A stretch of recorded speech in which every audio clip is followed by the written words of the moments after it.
One sentence summary. Having escaped an evil escape room company, traumatized people go back for one more deadly game. Full stop. New sentence. They go back unwillingly. I know that wasn't one sentence summary, but whatever. Could you beat the villain? Yes, I could. Zoe and Ben survived the last game, and they know that they are going to investigate this evil company, and yet they fail to prepare. If it were me, I'd have like a full toolkit on me, I'd have ninja throwing stars, I'd have a homing pigeon, all sorts of stuff. Everything I think I would need to break my way out of one of these escape rooms, and then potentially burn the building to the ground, depending on how sad I was feeling that day. How would you improve this film? I said this when I reviewed the first one, should have been called Escape Rooms. There's more than one room. Also, this film starts with a previously on escape rooms, and then the first scene is Zoe telling her therapist what happened in the last film. Just start with a therapy scene, they're exactly the same. How much money, time and general admin do Minos, the evil company, spend on these elaborate games before they realise, you know what, we've gone too far, we're actually wasting our lives? And how did they arrange for only the players of previous games who have survived to be on one train carriage with no other random people? There's a guy in it who looks like a discount Dominic Toretto who dies, sad. And we hear him on the phone and he's all like, oh bloody hell, my car wouldn't start. And then Zoe and Ben, they chased what they believe to be a crackhead onto the train. So you've got those people, and you can understand the evil company have done some sort of elaborate other stuff to lure the other survivors onto this one train. What about like Steve, who's on his way to work? Why wasn't he in the carriage? So I would have liked it if there was a random character like that as well. But there wasn't. Deborah Ann Wall, she says, who better to design a game than someone who survived one? And you think, oh yeah, that's a good idea. Apart from in the last film, we thought she fell to her death.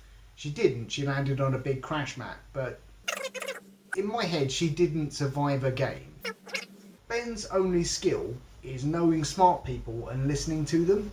There wasn't a scene where he was like the one who came up with a solution or he did something impressive.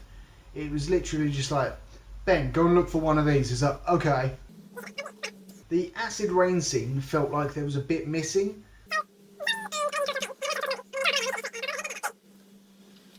The acid rain scene felt like there was a bit missing. If you've seen the trailer, you know the twist here that they think they're free, they're not free. Bad times. So that was rubbish. They come up this little ladder, and then there's an influencer lady who they've been separated less than 5 minutes, I would say, in actual film time, and probably in, the actual runtime of the film as well. But the influencer lady is like, oh my god, when the alarm goes off, there's acid rain. As soon as she walked into that room, did they dunk some acid rain on her or something? Or was there like a sheet that explains what's happening? Because there was not enough time for her to have experienced it once, and then the rain has stopped. Then she's told the other characters blah blah blah blah blah. I'm rambling. The pain resistant lady.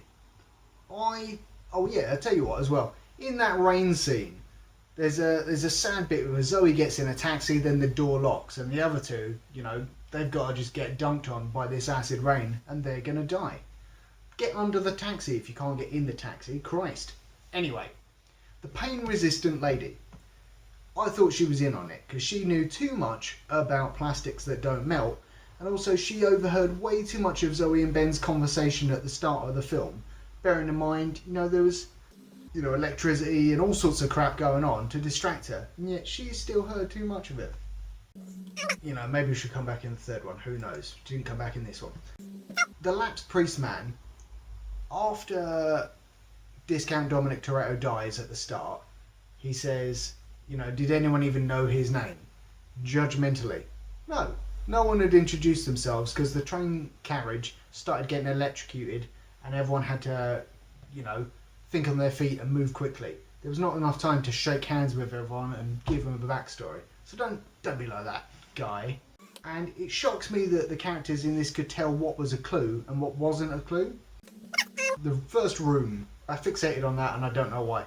They find a beach bag, and the lining of the bag is rubber or something along those lines so they can use it to insulate themselves from the electricity. There is also a towel in that bag. If it were me, I would have been carrying the towel around for the rest of the afternoon thinking, well, it's got to be a clue. Why would they give it to me if it wasn't a clue? And then never get to use that towel. Apart from maybe in the acid rain scene, I could have used myself. Anyway, it doesn't matter. Bank scene with a laser grid, and you step on the floor tile, you know, a bit Indiana Jonesy, lasers come out. Apart from in Indiana Jones, it was like blow darts or something. I think you could speedrun it. So if you're going quick enough, which you know you probably would be because you know there are lasers involved, you've got your foot on the floor tile for half a second maybe if you're running pretty quickly. The lasers are going to start going, whoa, laser, laser, but then your foot comes off of it, surely the lasers are going to stop. You might get a bit burned and scratched and stuff, but I reckon you could just run it. If you didn't see it, it didn't happen. That's a line from Deborah Ann Woll again, I think. So I expected basically everyone in this film, apart from Discount Dominic Toretto, to come back, because he's the only person we actually saw dead. Everybody else kind of dies off screen, yet they didn't come back. Is it for the sequel that I don't want to see? Who knows?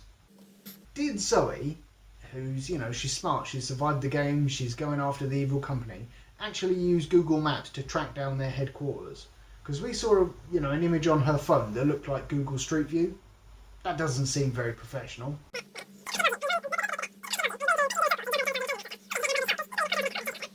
In the beach room, the characters were convinced that the fridge they saw was the exit at first glance, and they were right. And I don't know how they could tell that, because it just looked like a fridge to me. How could they possibly know that it opened into a little tunnel? Someone says to the priest, don't you think it's a little early for a drink? Or something along those lines. Because he's got a little hip flask that's been smashed up when the train carriage in the first bit fell apart. You don't know, he might have been going to a party. He wasn't drinking from it, he just had it on him. Judgment. Anyway, rating out of 5 beers. I would give this a 4. I don't want to see a third one, and I'm sure it will get made. But basically, at the end of the first film, there's a bit where the evil company, Minos, they've set up a plane that's going to crash, and they're going to catch Zoe and Ben and whoever. And then at the start of this one, the therapist lady, who's cartoonishly sinister in my opinion, she's all like, what would it take to get you on a plane? Blah, blah, blah, blah, blah. Stuff happens, and the events that Zoe describes to get her on a plane happen. She takes a plane home, and then turns out the plane is the evil Minos escape room plane.